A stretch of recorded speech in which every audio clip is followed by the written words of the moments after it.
Hello, I'm Dr. Terry James Gingras, and this is Dr. G's ADHD Chat, a show trying to make the world safe for ADHDers. I am a clinical neuropsychologist, which means I'm a brain doc. Okay, and I'm also the father of two ADHD kids, and I am married into a whole family of ADHD folks, all undiagnosed at that time. But anyway, I have lived both as a clinician and done a ton of evaluations with ADHD and also have had the experience of being a parent of an ADHD child, one of each inattentive type and hyperactive type. Inattentive is much easier, but harder to recognize. Okay, so,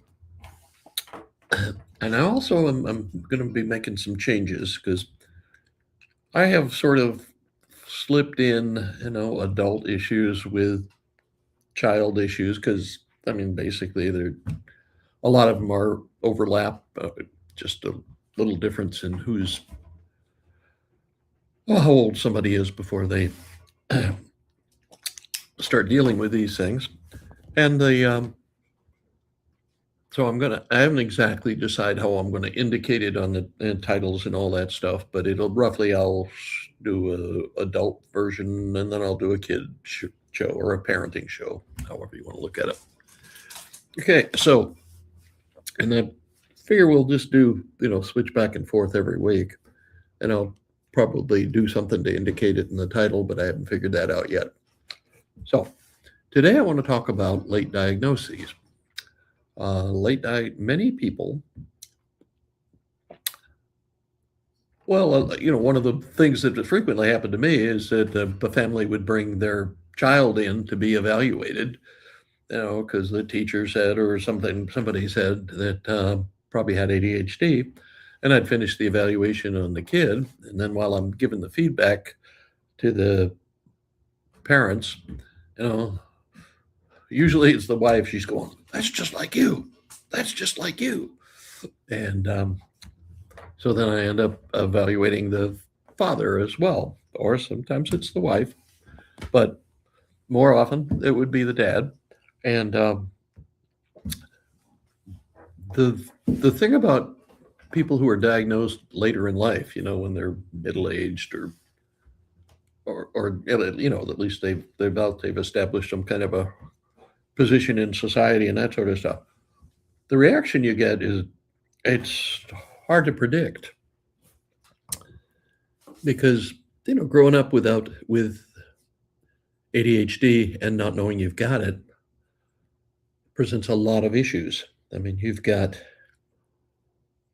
you're going to have more trouble in school. You're going to have more problems socially. You're going to it's just a host of both emotional, cognitive, and behavioral issues that'll come out. So I would sometimes I'd get relief, just, oh, thank God, I knew there was something, but and other times I'd get uh, stronger emotions. Some people would be tearful, depressed, anxious. Oh, I wasted so much time. Oh, why did this happen to me? Why? And sometimes I'd get anger. Well, why didn't my parents catch this? Why, somebody should have, and okay, so the the ones that are the most pleasant are when you're describing what's going on and how it's a neurologic condition and it's nobody's fault, it's genetic and so on.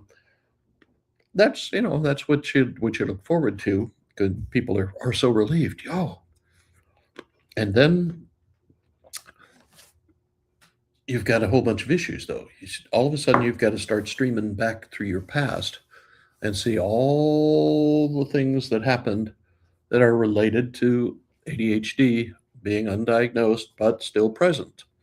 So it's you've got to be looking at, I mean, school failures, probably, okay, or lack of a consistent career path, that you're job hopping all over the place all the time. And, maybe you had trouble with a relationship. Maybe you're on your second marriage or your third, or for some people, your fourth. Um, and, some problems you may have had with social relationships, just friends and that sort of thing. Uh, those are that's a lot to look back on. That's a whole bunch to try to all of a sudden you've got to look at it through a totally different lens. It's not that, well, like most people who have grown up with ADHD and not known it, there's a certain amount of guilt, shame, all those kinds of negative emotions that I mean, it's you're asking somebody to just look and change the way they look at their entire life, and that's a big deal. And a lot of times, it's not helpful if you. It is very helpful to have some help. It's not so helpful if you're just going to wander off into the wilderness and try to do it all yourself. But you've got to look at all the things that happened in your life. Was this related to ADHD or was this not? Was this, and for a lot of people, it's depressing. I mean, it's almost like somebody died. It's I wasted so much time is the big one. So, oh my God, if I'd known this, I could have, and I didn't think I was smart enough, and I didn't think I could go to. Well, it's not like college is the be all and the end all, but a lot of people decided to skip higher education just because um, they had such a hard time with the organization skill. I mean, getting through school is an organization challenge at the best, and so there's a lot of times it's really hard for people to settle down and think, okay, this happened, and I can see that it affected me in a lot of things, but um, I'm I'm okay, and that's it's there's a whole big grief thing that you have to look at it, and you have to figure it out. Okay, and then we go to one of the main complaints I think from people who are diagnosed late is why the heck didn't somebody do something? Why didn't they recognize it? Why didn't they? Well, okay, a couple of things. First of all, with women, it's easier to explain. It's a harder diagnosis, but it's easier to explain because women typically don't present as hyperactive. Okay, women present as inattentive usually. Okay, there's a lot more pressure on a female child to toe the line socially than there is for guys. Little boys are sort of to be rough and tumble, and they get a pass for that for a few years. Uh, Young girls do not typically. And if you're not showing a lot of signs, I mean, it doesn't take a diagnostic genius to diagnose a hyperactive little boy. About 30 seconds into your office, you're pretty sure you know what you've got. So that's why that part is missed. The other part is that ADHD is poorly named. It's not really descriptive of the entire process, and the a lot of times people will explain it away, and we've had a lot of resistance to accepting the idea of. I mean, when I first moved into the place I live now, we had a pediatric couple. Both of them were pediatricians, child doctors, right?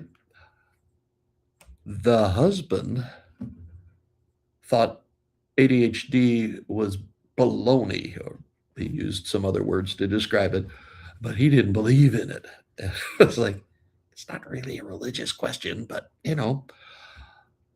he he just there's no such thing. It's just And that's what happens a lot to little boys. You get, oh, he's just a boy, he just, he's got a lot of energy and he's just a typical kid, typical boy.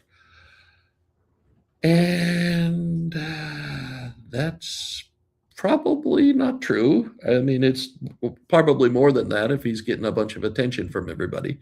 But we live in a disciplined kind of society. You got to struggle and hustle and all that other stuff. And an ADHDer will typically have a lot of energy, and that's a good thing. He's got energy. He's got, wait till he finds his spot in life, and that sort of thing. Sometimes that isn't right, though, but that's why a lot of times people don't get treated. And the other thing that really kind of gets in the way is that medication for ADHD is incredibly effective relatively. It's in terms of psychiatry, it is probably the number one success story.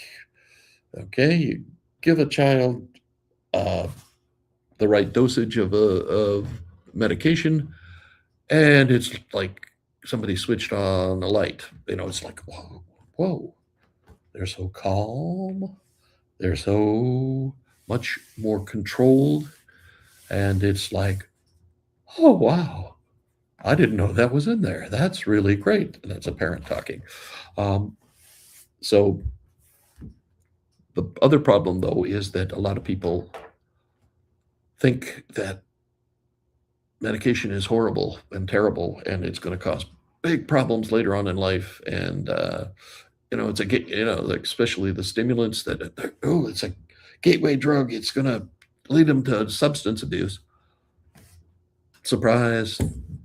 ADHDers that are on medication are less likely to develop a substance abuse issue than kids who aren't on medication. And that probably has something to do with dopamine flow.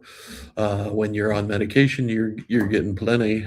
When you're not on medication, you're a little bit low on dopamine and makes you uncomfortable and more likely to look for relief somewhere, maybe someplace that's not exactly legal.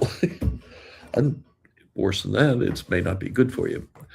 Okay, but that's why a lot of people, either the diagnosis is missed, or it's not evaluated, or it's not treated. Okay, so you get to be middle aged, and all of a sudden, whew,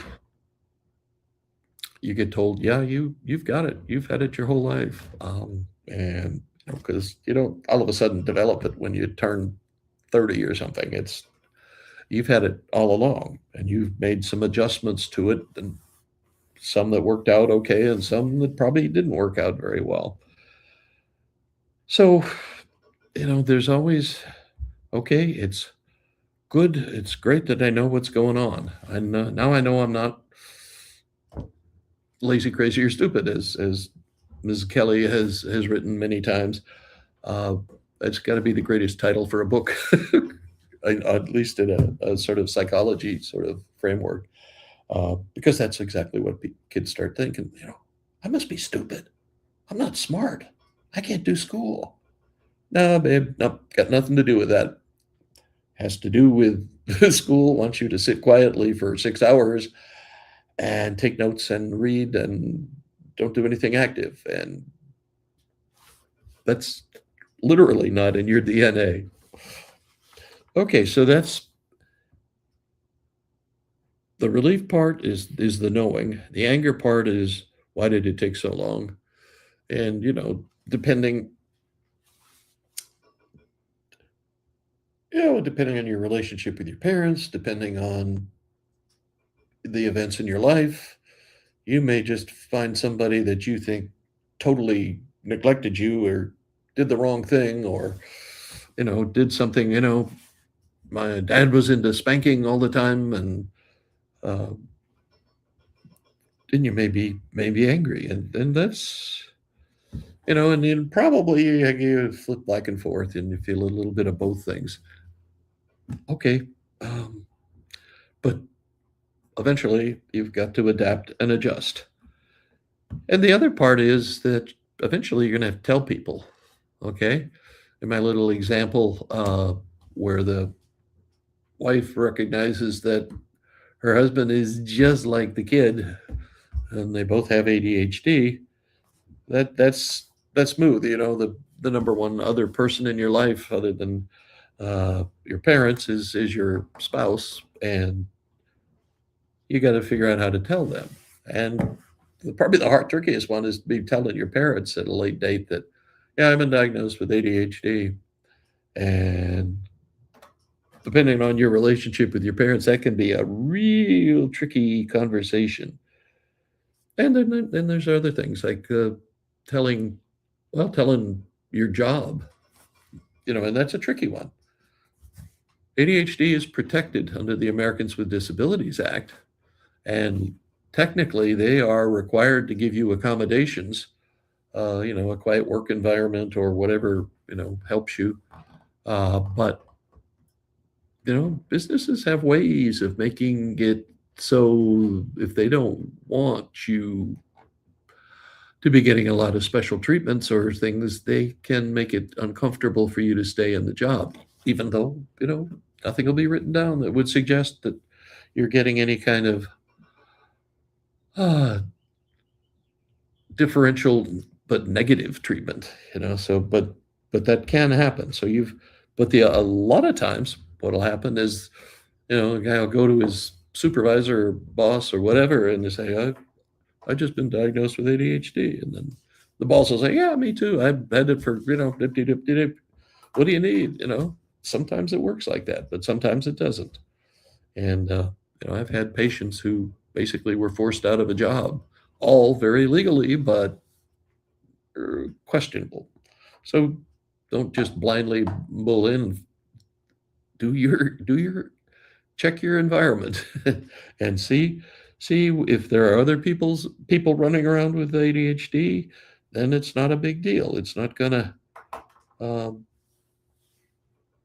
it's not going to cause you any problems if other people are tolerated with ADHD or some other kind of condition, and your company seems to be sensitive to that sort of thing. Well, then great, you know. And then the other thing you've got to consider at this stage of the game is what kind of treatments are you willing to get involved in? Like I said before, medication is frequently, um, it's very effective. The question is, are you going to have a bunch of side effects? And some people do. Frankly, some people have trouble. Nowadays, we have more kinds of medications. We have stimulants, which have been the main thing that's been used for I don't know, close to 100 years now. But the next thing, there are some non-stimulant medications that are also effective, but you've got to play around with that, and you've got to decide that that's what's important to you. I know a lot of creative people who are afraid to get on medication because they think it's going to change their creativity. Their the way they think outside the box all the time, uh, and you've got to consider that. I've not heard any research that confirms that, oh yeah, if you take stimulant medication you won't be creative. I haven't heard that anywhere, but that would also be a very difficult way to evaluation to have. So the evaluation process, usually the person who evaluates you will refer you to somebody else if he thinks you need something else. I mean, the other things other than medication are coaching. Coaching is very good for ADHD. I've done a few shows on that topic. Uh, I do coaching. I learned to do that after 30 years of doing psychotherapy. I learned about coaching, which is a little more action oriented, shall we say, and not so much understanding, but taking action to learn how to be better organized or learn how to control your anger when your RSD starts kicking in, all those sorts of things. So once you get your treatment medic role, you've got that so that you're doing that fairly regularly and getting comfortable with it. Oh, the other thing is you have to, and part of it is the whole treatment is to rethink the way you think about yourself. You know, you have been thinking for years that you're kind of a guy who makes a lot of mistakes, who messes up, who maybe is not very smart. Uh, and then you find out, oh, people with ADHD, which I have gone to medical school, law school, uh, become research scientists, all kinds of things. Uh, so you have to start thinking about that and what you're going to look at, the way you're going to look at yourself. Um, and just remember, it wasn't your fault. It never was your fault. It's a neurologic condition. You didn't ask for it. You didn't do anything that got you it. And of course, neither did your parents do anything that got you ADHD. It's a neurologic condition. It goes down through generations, and it is highly heritable.